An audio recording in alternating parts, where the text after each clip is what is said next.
Hello everyone, welcome into my class. आज हमारी 9th class, ठीक है।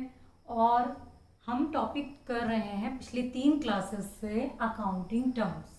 अकाउंटिंग टर्म्स की आज हमारी 4th क्लास है, जिसमें पिछली 3 क्लासेस में हम बहुत सारे टर्म्स जो हैं वो कवर कर चुके हैं। जो स्टूडेंट्स आज पहली बार वीडियो देख रहे हैं वो पिछली 3 क्लासेस में जाकर बाकी की टर्म्स स्टडी कर सकते हैं। आज का जो हमारा टॉपिक है वो है लायबिलिटी। लायबिलिटी अपने आप में ही एक पूरा बड़ा टॉपिक है, तो आज की क्लास में हम लायबिलिटी को पूरी डिटेल से समझेंगे। लायबिलिटी जैसा कि आप शब्द से ही समझ रहे हैं, मतलब जिम्मेदारी। अगर हम इसको नॉर्मल लैंग्वेज में लें तो जिम्मेदारी, हमारी क्या जिम्मेदारी है किसी के प्रति, ठीक है। तो ये तो हुआ हमारी नॉर्मल लाइफ की बात। लेकिन बिजनेस की लैंग्वेज में लायबिलिटी का मतलब क्या है?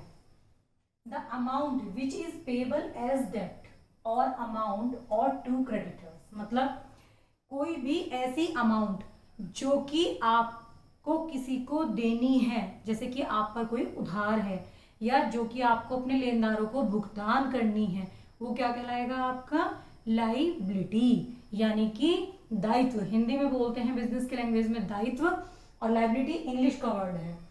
लायबिलिटी जो है वो भी यहाँ पर दो तरीके से हम अलग अलग, मैं आपको बांट कर दिखा रही हूँ कि दो तरीके से उसको डिस्ट्रीब्यूट किया गया है।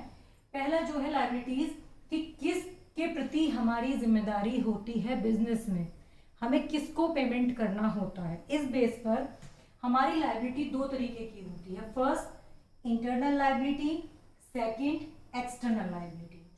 अब इंटरनल लायबिलिटी क्या होती है? इंटरनल मतलब इंटरनल वर्ड मतलब आंतरिक, बिजनेस के अंदर की जिम्मेदारी हमारी। पेबल टू बिजनेस ओनर और प्रोप्राइटर, मतलब वो लायबिलिटी जो कि हमारी बिजनेस के ऑनर के प्रति, मतलब किसकी? बिजनेस की जिम्मेदारी बिजनेस के ऑनर के लिए होती है। बिजनेस के ऑनर की बात ये नहीं चल रही कि बिजनेस के ऑनर की जिम्मेदारी है, बिजनेस की लायबिलिटी है बिजनेस के ऑनर के लिए। कैसे? Example, capital and profit. जो पैसा बिजनेस के ऑनर ने बिजनेस में लगाया है वो बिजनेस की लायबिलिटी है, क्योंकि जो बिजनेस का ऑनर है और जो बिजनेस है वो दोनों अलग होते हैं। ये मैं आपको पूरा जो कॉन्सेप्ट है इसका वो आगे जब हम कॉन्सेप्ट पढ़ेंगे तब वहां पर मैं इसको पूरा डिटेल से डिस्कस करूंगी। यहाँ मैं समझाने के लिए आपको शॉर्ट में बता रही हूँ कि जो बिजनेस होता है और बिजनेस का ऑनर, ऐसे मान के चलिए कि ये बिजनेस है और ये बिजनेस का ऑनर है, दीज बोथ आर डिफरेंट। तो जो पैसा बिजनेस के ऑनर ने बिजनेस में लगाया है वो बिजनेस की जिम्मेदारी है कि वो बिजनेस उसको रिटर्न करेगा। साथ ही जो बिजनेस ने प्रॉफिट अर्न किया है वो भी वो ऑनर को देगा। तो ये लायबिलिटी हो गई बिजनेस की इंटरनल लायबिलिटी, ठीक है। सेकंड आती है आपकी एक्सटर्नल लायबिलिटी। एक्सटर्नल मतलब बाहरी, जो हमें बाहर के लोगों को पेमेंट करना है। पेबल टू आउटसाइडर्स, एग्जाम्पल क्या है? क्रेडिटर्स मतलब लेनदार, बिल्स पेबल ऐसे बिल्स जिनका आपको भुगतान करना है। आउटस्टैंडिंग एक्सपेंसेस ऐसे खर्चे जो आप पर ड्यू हो गए हैं, जो आपको पेमेंट करने हैं लेकिन आपने अभी तक पेमेंट नहीं किए हैं। बैंक ओवरड्राफ्ट मतलब जो आपका करंट अकाउंट है उसमें जो अमाउंट आपने डिपॉजिट की है, जो भी आपका पैसा उसमें है, आपने उससे ज्यादा विड्रॉ किया है, तो वो कहलाता है bank overdraft. This is just as short term bank loan, मतलब एक बैंक लोन की तरह होता है जिस पर बैंक आपसे ब्याज लेता है, ताकि लेकिन ये फैसिलिटी आपको इसलिए दी जाती है कि आप बिजनेस के रेगुलर कस्टमर हैं, आप बैंक के प्रति ईमानदार हैं, तो आप बैंक से कुछ नॉर्म्स को फुलफिल करते हुए अमाउंट अपने जितनी आपके अकाउंट में डिपॉजिट है उससे ज्यादा विड्रॉ कर सकते हैं, तो वो कहलाता है बैंक ओवरड्राफ्ट। तो जैसे क्रेडिटर्स हैं, यानी कि आपने मान लीजिए किसी से गुड्स परचेज किया है तो वो आपके क्रेडिटर्स बन गए, मतलब लेनदार हो गए आपके, आपको उनका पेमेंट करना है, तो वो आपकी आउटसाइडर लायबिलिटी हो गई। बिल्स पेबल जिनको आपको बाहर पैसा देना है, जो भी बिल्स आपके ऊपर ड्यू हैं वो आपकी लायबिलिटी हो गई एक्सटर्नल।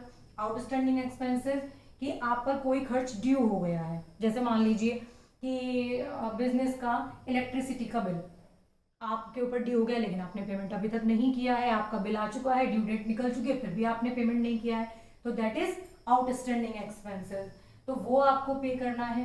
बैंक ओवरड्राफ्ट मैंने आपको अभी बताया ही है कि किसी भी संस्था का जो करंट अकाउंट है उसमें आप जितनी अमाउंट डिपॉजिट है उससे जो ज्यादा विड्रॉ कर लेते हैं वो होता है आपका बैंक ओवरड्राफ्ट, तो वो आपको बैंक को पे करना है। तो यानी कि दो तरीके का हो गया डिस्टिंक्शन, इंटरनल लायबिलिटी और एक्सटर्नल लायबिलिटी। ठीक, अब आता है हमारा लायबिलिटीज का दूसरा डिस्ट्रीब्यूशन जो कि है बेस्ड ऑन पेमेंट पीरियड। मतलब पेमेंट पीरियड के हिसाब से लायबिलिटी कितने तरीके की होती है, मेनली दो तरीके की होती है। एक फर्स्ट जो हमारी बैलेंस शीट में दिखाई जाती है वो इसी बेस पर दिखाई जाती है, नॉन करंट और लॉन्ग टर्म लायबिलिटी। दूसरी है करंट और short term liability. Non current या लॉन्ग टर्म मतलब payable after more than 1 year. ऐसे पेमेंट जिनको आपको 1 साल के बाद पेमेंट करना है, मतलब ऐसी अमाउंट या ऐसी लायबिलिटी जिसको आप आफ्टर 1 ईयर पे कर सकते हैं, वो कहलाती है आपकी नॉन करंट या फिर लॉन्ग टर्म लायबिलिटी। मतलब जो लंबे समय बाद आप जिसको भुगतान कर सकते हैं। एग्जाम्पल के तौर पर long term loans, debentures etcetera. Long term loans जैसे आपने कोई बैंक से लोन लिया है, वो आपको 5 साल बाद लौटाना है या 4 साल बाद लौटाना है या 3 साल बाद, मतलब मोर देन 1 ईयर, 1 साल के बाद लौटाना है आपको, तो वो आपकी एक लॉन्ग टर्म लायबिलिटी है। या फिर डिवेंचर्स इशू किए हैं किसी कंपनी ने, अभी खैर डिवेंचर्स पता नहीं होगा बच्चों को जो नए नए हैं, ये मैं बाद में बताऊंगी, अभी बहुत ज़्यादा लंबा हो जाएगा टॉपिक। तो इस तरीके की जो लायबिलिटी होती है वो होती है लॉन्ग टर्म, जो कि हमें मोर देन 1 ईयर आफ्टर देनी होती है। दूसरा है आपका करंट या short term liability, payable with in 1 year. जो पेमेंट, जो लायबिलिटी हमें 1 साल के अंदर चुकानी होती हैं, वो होती हैं आपकी शॉर्ट टर्म या करंट लायबिलिटी। इसके एग्जांपल क्या है, creditors, outstanding expenses, bills payable, bank overdraft. लगभग सब ये ऐसी हैं जैसे ये आउटसाइडर वाली थी, एग्जाम्पल के तौर पर सब वही लिखी हुई हैं कि जो आपने किसी से कच्चा माल खरीदा है या किसी से रेडीमेड गुड्स भी परचेज किए हैं, तो आप खुद ही सोचिए कि आप उसका पेमेंट, ये तो है नहीं कि 2 साल बाद देंगे या 3 साल बाद देंगे, भाई आपने गुड्स खरीदा है ज़्यादा से ज़्यादा 15 दिन, 20 दिन, महीना, 2 महीना, ठीक है। तो क्रेडिटर्स आपके जिनसे आपने कुछ परचेज किया है उनका पेमेंट आपको 1 साल के अंदर देना होता है। आउटस्टैंडिंग एक्सपेंसेस, जैसे मैंने अभी इलेक्ट्रिसिटी के बिल का एग्जाम्पल लिया था, या फिर आप ऐसे मान सकते हैं कि आपकी जो ऑर्गेनाइजेशन है या फर्म है या कंपनी है जो भी है, उसमें एम्प्लॉय जो है वो काम करते हैं, तो उनकी सैलरी आपने अभी नहीं दी है, जबकि वो ड्यू हो गई, मान लीजिए 2 महीने की नहीं दी, 3 महीने की नहीं दी, कब तक नहीं देंगे, 3 महीने में, 4 महीने में पेमेंट करेंगे ना। ऐसा तो पॉसिबल नहीं है कि आप 1 साल तक पेमेंट ना दें। तो वो लायबिलिटी जो आपको विद इन 1 ईयर पे करनी होती है, तो वो हो गई आपकी करंट। तो आउटस्टैंडिंग एक्सपेंसेस आपके करंट लायबिलिटी में आते हैं। बिल्स पेबल, अभी बताया था मैंने कि जिन बिल्स को आपको पेमेंट करना है। बैंक ओवरड्राफ्ट, सेम अभी कि करंट अकाउंट पर जो फैसिलिटी बैंक देता है आपको, तो वो भी आपकी शॉर्ट टर्म होती है, वो आपको जल्दी ही पैसे जमा करने होते हैं। तो आपकी लायबिलिटी 2 तरीके की हो गई है पेमेंट पीरियड के बेस पर, करंट और non current. Current, non current. Non current जो 1 साल के बाद देनी है, करंट जो 1 साल के अंदर देनी है। अब लायबिलिटी की इस सारी डिटेल के बाद एक लास्ट पॉइंट आता है कई बार, जो अभी आगे मिलेगा। बेसिक में जनरली स्टूडेंट पढ़ते नहीं है, लेकिन मैंने यहाँ पर इसको डिफाइन कर दिया है ताकि आगे आपको प्रॉब्लम ना आए। एक टॉपिक आता है कंटिंजेंट लायबिलिटी। कंटिंजेंट थोड़ा अलग सा अटपटा सा वर्ड है। Contingent liability which is payable or non-payable based on happening an event।